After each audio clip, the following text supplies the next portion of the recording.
Magandang araw sa lahat ng mga kaanib sa Members Church of God International.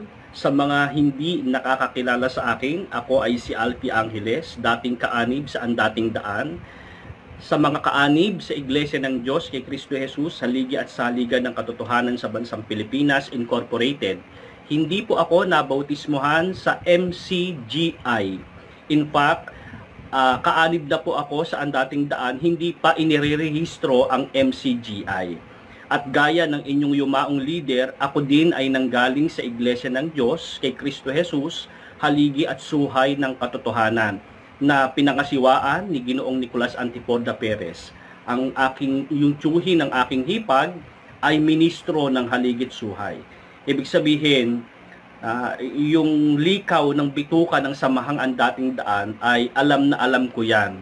Kung saan nanggaling yan, pati kasaysayan ng Andating Daan, kilala ko yan at alam ko yan.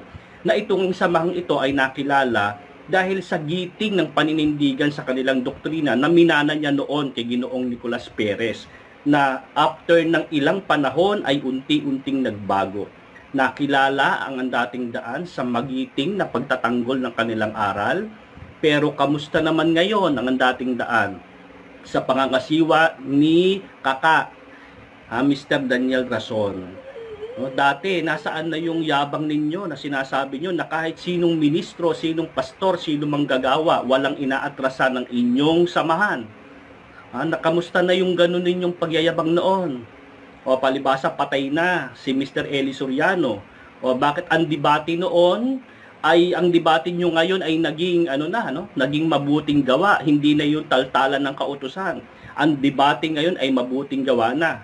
Ngayon, hindi naman kataka-taka na maging ganyan ang inyong prinsipyo at yan ay nangyari na rin sa panahon ni Ginoong Nicolas Perez. Dati napakagiting ng Iglesia ng Diyos sa ligid suhay, pero nung namatay si Mr. Nicolas Perez at humalinig na si Levi, o asa na ang yabang ng haligit suhay? Di ho ba? So ganyan-ganyan ang nangyari sa inyo. Na dati wala namang na-issue na may palakulan. Ngayon may nagpapalukol na pala sa inyo.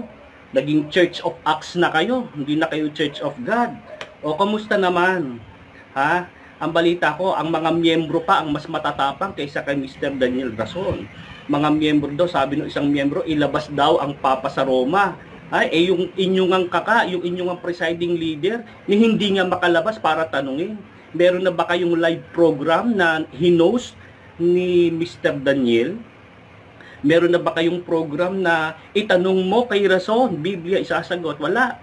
Dati puro kayo hula ng Biblia. Ngayon ang lumalabas ngayon hulaan ng kanta ni Arlene Ruga. O dati hula ng Biblia, ngayon hulaan ng title ng kanta. Diyan kayo magaling ngayon. O mga miyembro, hindi ba kayo nag-iisip ngayon?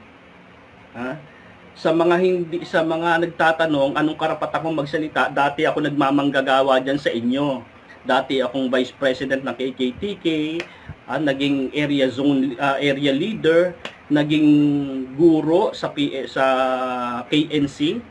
So marami akong hinawakan tungkulin diyan, nagmamanggagawa ako Nung naubos nga ang mga manggagawa at pinadala sa Pampanga, isa ako sa mga natira diyan sa North District ng Rizal.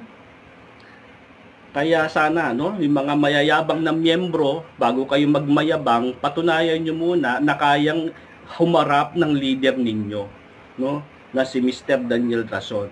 At hinahamon din natin si Mr. Daniel Rason, baka naman pwede kahit isang episode lang na makapagtanong siya, yung kahit siya tanungin, na pwedeng makapagtanong ang mga miyembro. So maraming salamat. Sana ito na yung panahon para makapag-isip kayo mga miyembro ng MCGI.